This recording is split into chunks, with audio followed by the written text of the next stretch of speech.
Hello, beautiful people. How are you doing? Please say hi in the comment section and let me know where you are joining me from. Hi, everyone. My name is Flora Basie. I am a digital accessibility expert and founder at Linoratech. Trust me, we can see the comments, so feel free, don't feel shy. This show is called Diverse Perspective, so there is no wrong answer. Say hi and feel always at ease. I am a black woman with long braids wearing a black jumper. I am self-describing myself right now because in the audience sometimes we have people with low vision or people who are blind. So I just want to make sure that by describing myself, I give an inclusive experience to everyone. I hope that makes sense. All right, let's talk about today's show. Today's episode is all about dismantling ableism and bridging the gap. Okay, closing the gap with inclusive storytelling. And trust me, I am super excited about today's episode because I have an incredible guest speaker. His name is Jeremy. He is just an incredible person. He uses a lot of storytelling to actually provide awareness around inclusion and disability and to make and create a better world. I can tell you for sure, I always laugh when I see some of his content. Oh gosh, you know what? I am just gonna bring him on board and we can all say hi to him. And you know what? Let's just start. Oh goodness. Okay, let me see. Okay, what's going on with the technology here? Oh yes. Hi, Jeremy. Hello. I am super happy you're here with me. Oh my goodness. I saw a couple of your videos. I saw some of your contents. Really interesting. You bring in such a good way awareness around inclusion and accessibility. But you know what? I am going to shush right now. And please, Jeremy, tell the audience who you are. What are you doing? Why are you passionate about it? And also, I know you said something about digital accessibility, oh no, digestive disability, which is not really commonly heard. So if you can just introduce yourself briefly and tell us a little bit about who you are, that would be fantastic. Well, thank you so much for having me on. Again, I'm Jeremy. I am white. I am non-binary but male presenting. I go by any pronouns, and I am wearing a maroon sweater that is very cozy, and I'm very happy to be here. So, yeah, I let's where to begin. I'll back up. So, I am a filmmaker. And I've wanted to be a filmmaker since I was in seventh grade. I saw the impact that stories and specifically film and TV was having in my life and having on the collective society around me. And I'm like, I want to be a part of people's lives that way and make an impact through storytelling. So I've had a one-track mind ever since and pure autistic style since I am autistic. So and so I in seventh grade started like volunteering at the local TV station and getting experience, working up through college, getting training, and then when I graduated college, trying to work in the industry. And when I immediately graduated, I was having success, and people were like, "Oh, you're on the top of the call list." And then I was having disability symptoms. The ones that were immediately impacting my work were digestive. I have a number of other disabilities as well, and they impact things in different ways. But on early in my career, I would go to shoots. I'd have digestive distress. Sometimes I would. It's going to be a little disgusting, but I would vomit or have diarrhea and have to I'd be running camera and I'd have to go to the bathroom. And in talking with the people who I was on the call list for, I eventually got blacklisted because I was seen as unreliable. And so that has been a large part of my journey trying to break into the entertainment industry, is hitting these barriers and not even being able to do entry level positions to get up the ladder. Because, yeah, ableism. So, in 2009, I had a series of synergy events where I kind of fell into doing social media work and doing it for other people and clients and helping them kind of launch their careers. But with social media work, I was able to manage my own hours, manage my symptoms, and then, I'd be in touch with my clients to be like, yes, I can do the shoot today or whatever. And so I had the flexibility to do that. And so I've been in that field since 2009 as my primary source of income. But always like being disabled and having to advocate for myself and working towards that career of being in the entertainment and film industry. So that's where I've come. Today, so a few years ago, I stopped working with a number of clients and took a break when the pandemic happened. And eventually I was like, you know what? There's some content that I don't see being made. I don't see some topics being talked about. And I just want to share things for myself. Basically, as a form of self therapy, just get it out there, not anticipating that it would really resonate with people. And I kind of blew up. So, my first, yeah, I'd been making content for all these other people and making them popular. And so I made a video. I'm not sure, I can't remember what the topic was for the first few ones. I'd have to look that up. But my first video had 15,000 views. Wow. I'm like, oh, okay. Well, we'll see. We'll see what happens if I make another one. Who knows? And then that one had like 12,000 views in the first. I'm like, huh. Okay. There's something there. Just continued. So here I am continuing to make disability content, continuing to work on my own film projects. Yes. And I also do disability representation consulting for people in the entertainment industry, for novelists, and for tech companies and all that good stuff. Well, love it. Oh my goodness. Thank you. Thank you so much for kind of taking us through your journey. And I just want to reiterate what you said about your own journey that has been tremendous and also impactful, right? The digestive disability. Again, that's something that people don't know much about. Most of the time when we're talking, and that's an invisible disability. It means that if someone see you, they will never guess that you have an invisible disability. You also mentioned autistic, which again, another invisible disability, right? So it's quite interesting because yes, when it comes to advocating and supporting and including people with disability, many people think about just the visible disability, right? They think about, oh, a person who's blind, oh, a person who have mobility impairment, they're probably just using a wheelchair. But there is so many disability types out there.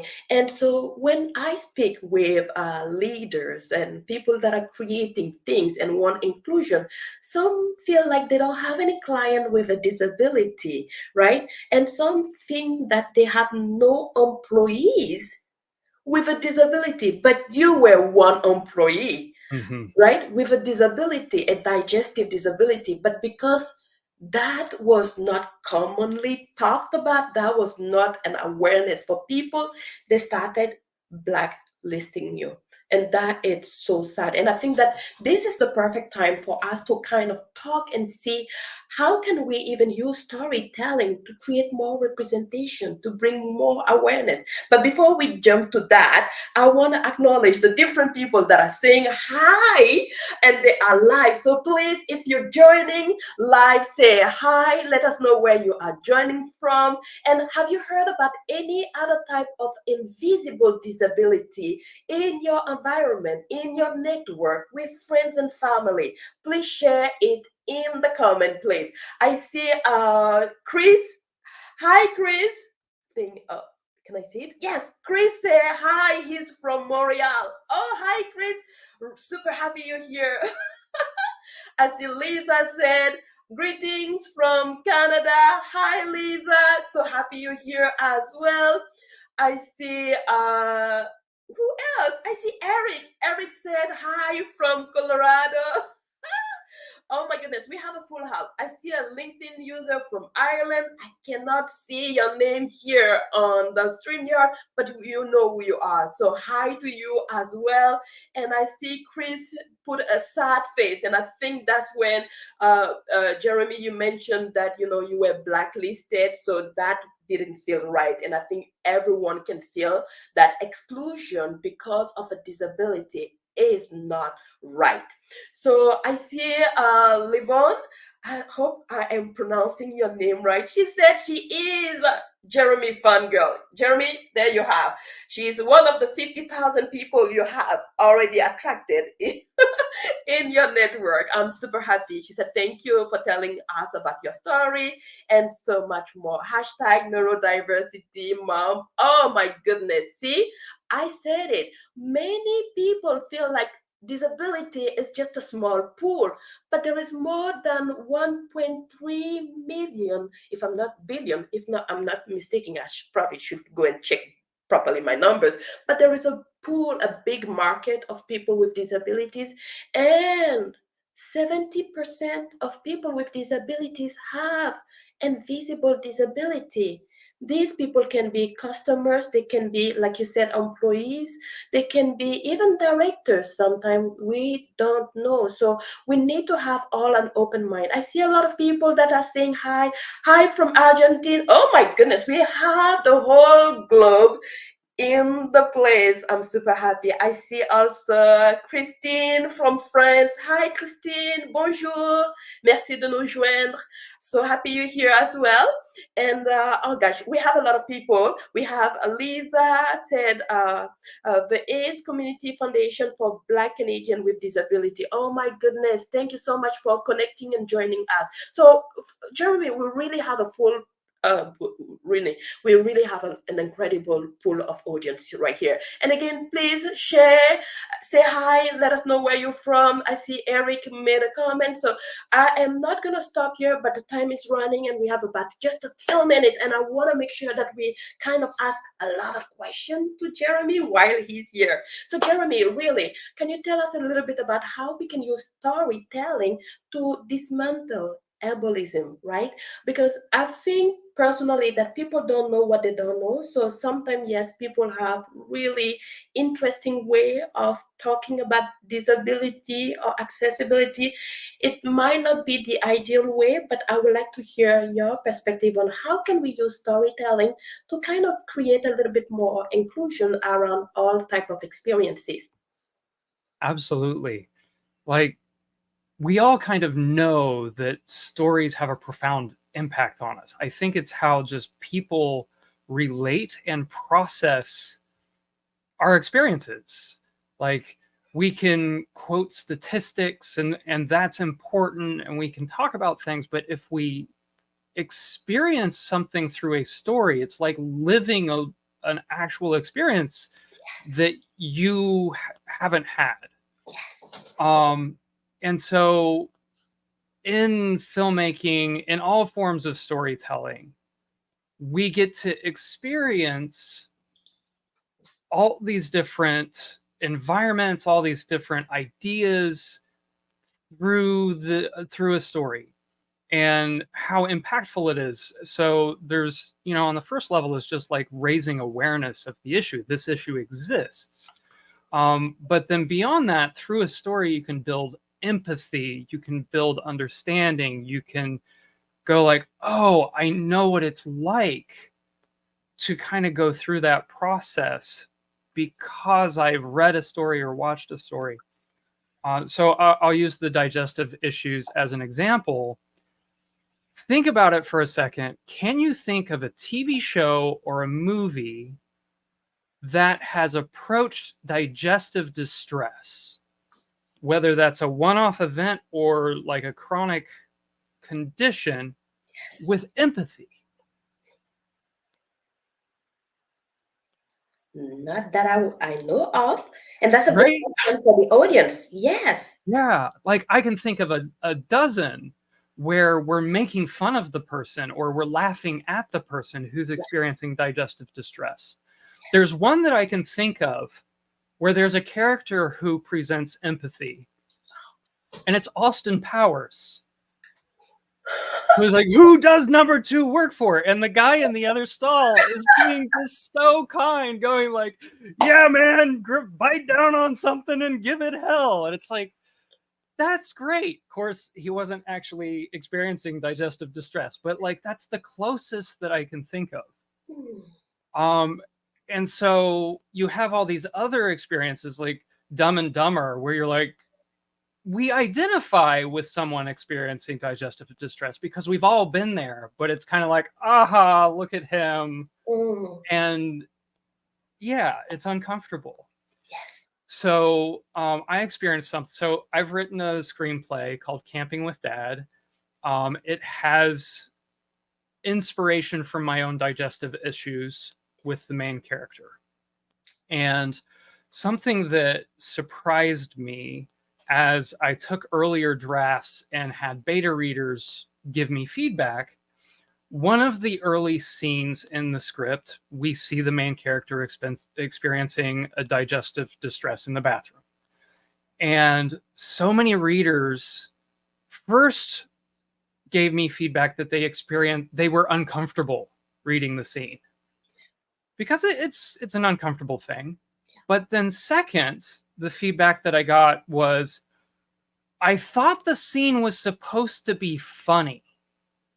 And then it kind of wasn't, and I was confused. I thought you were setting up a comedy from here on. And the script is a dark comedy, but it's not like a Dumb and Dumber comedy. And so with that feedback, I rewrote the scene several times so that I'm leaning into the audience's assumption that it's supposed to be funny. And then the scene gets more and more and more tragic. So I'm like, hey, your assumption about this is wrong. Here's what it's actually like. So that by the end of it, you're sitting in the space with him, experiencing it as if you're him instead of laughing at him. And so now it's a really powerful scene, but it was like, oh, we've seen this so much in media. It's become a trope, so that immediately when we see somebody having digestive distress, the audience is conditioned to have this ha-ha response. Yes. And with this script, I'm trying to address that and shift that narrative and provide at least one example so that audience members can start going, oh yeah, like we've all been there and we should empathize first. So yeah, as I was writing it, I was doing some research and I found that almost 40% of Americans have digestive distress that results in stopping daily routines. Wow. So 40% of the American population has daily digestive distress, which impedes their daily lives, which is the definition of disability. Definitely.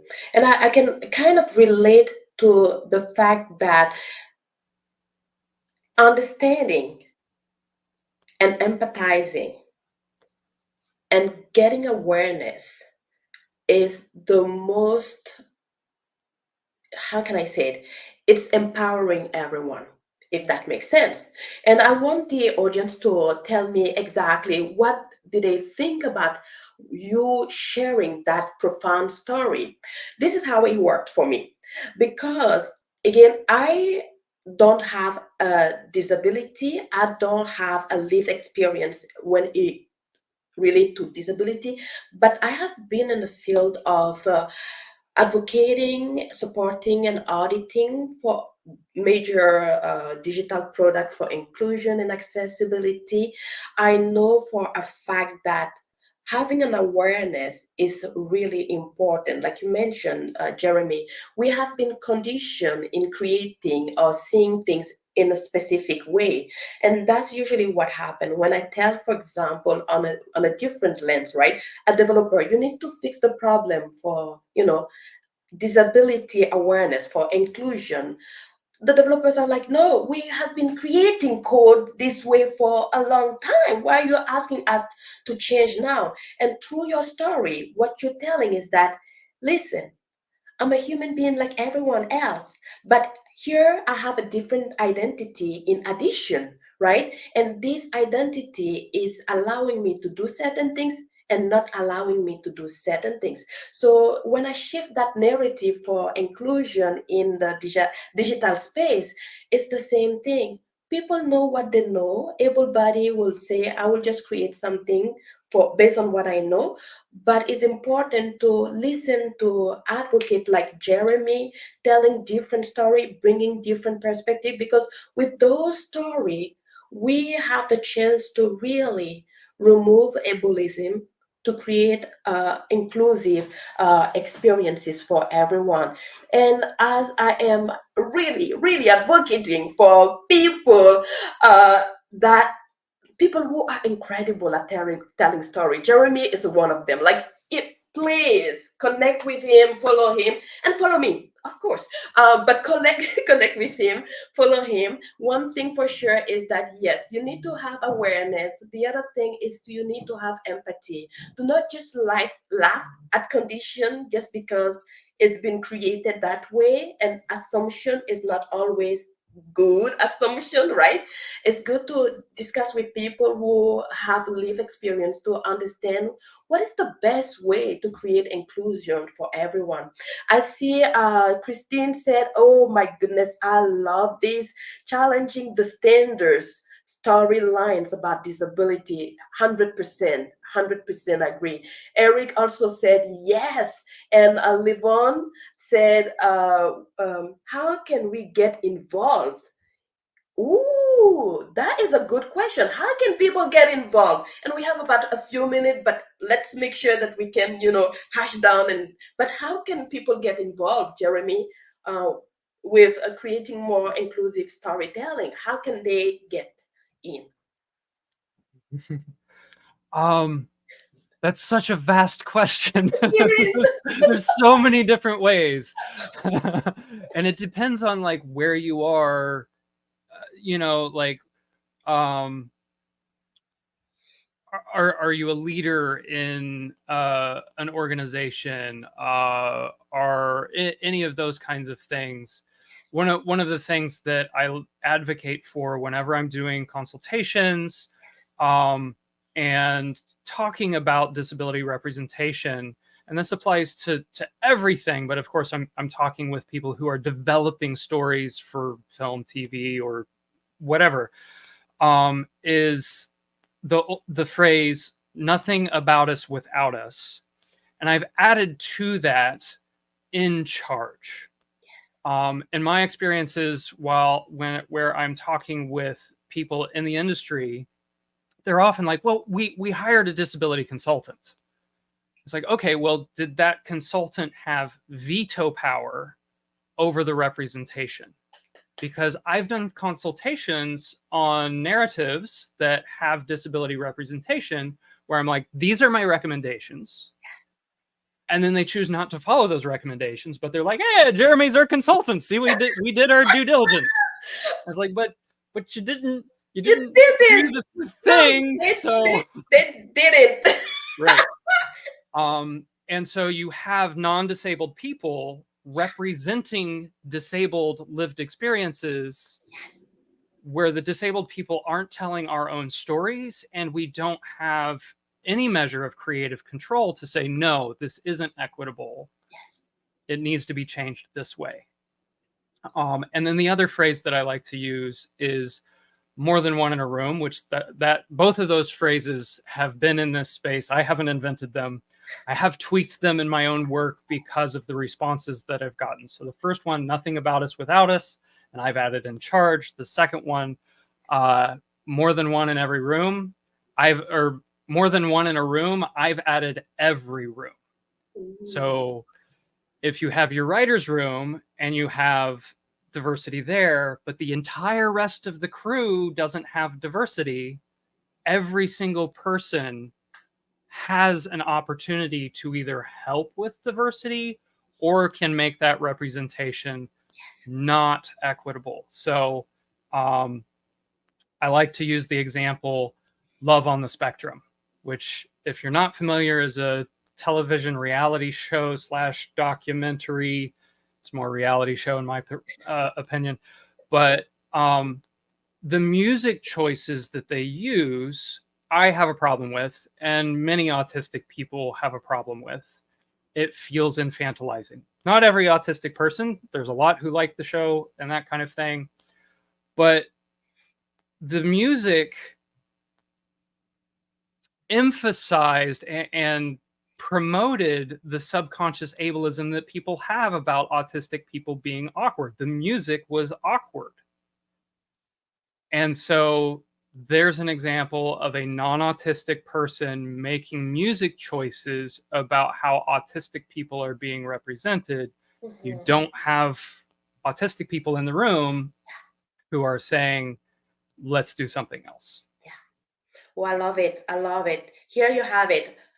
Very great recommendation on where to start. Definitely having to create something by involving people with lived experience, with lived disability, to provide input and also to have a veto power. I love that part a lot. And how also having more than one person in the room is also important, right? One person might not be able to even discuss about all the nuances of the disability. One person with a disability is not equal to another person with the same disability, so we need to keep that always in mind. So it's quite important, definitely, to have all the voices. I can tell you quickly a story. I know that we are almost out of time, but it was so interesting to have you, Jeremy. One story that happened, I spoke with Jeremy a few months ago, and I told him about a small project that I have decided to create to advocate for people with disability. And then I use AI pictures. Oh my goodness. Let me open that box. I use AI pictures. And I said, Jeremy, what do you think about this? My intention was really good. To be honest with you, I'm not trying to bash any person with a disability. My intention was truly good. So I asked Jeremy, I said, Jeremy, you have a lived experience. You're an advocate in the field. Can you tell me what you think? And Jeremy looked at it and I could see his facial expressions changing. It was like tan tan tan. And then Jeremy said, Flora, can I be honest with you? And I said, yes, please, give it to me. You like it? And he said, no, I don't like it. And he explained to me exactly why he didn't like it, because it was creating a little bit of ableism in one sense, and also labeling people in a different way. He also provided me with great guidance as to how I can actually explore solution for this specific project. So yes, if you have a project and you need a voice, you need someone to give you input, always bring people with lived experience so that you have valuable input. And like Jeremy said, add more people so you have diverse perspective, and then you can make a call and let them vote. Jeremy, where can people find you? I'm on the internet. There you go. So my video content is posted on TikTok, Instagram, Facebook, YouTube, and LinkedIn. And I also have a website that's jeremyandrewdavis.com, and you can find links to every single one of those, as well as some of the short films that I've directed and written in the past. And you can also peruse some of the screenplay log lines that I have in development. So yeah, you can find a lot about me on jeremyandrewdavis.com, and it'll show you everywhere else you can find me too. There you go. Just Google his name and start him over. But Jeremy, love the way you're presenting inclusion, accessibility. Love how you're advocating. I mean, you're just an incredible person. And I want to say thank you to the audience for joining us today. Hopefully, there are great key takeaways that you got. Please, a reaction, thumbs up for this event will be appreciated. So I will see you next Friday and talking again about inclusion and accessibility. Okay, bye-bye everyone. Thank you for having me.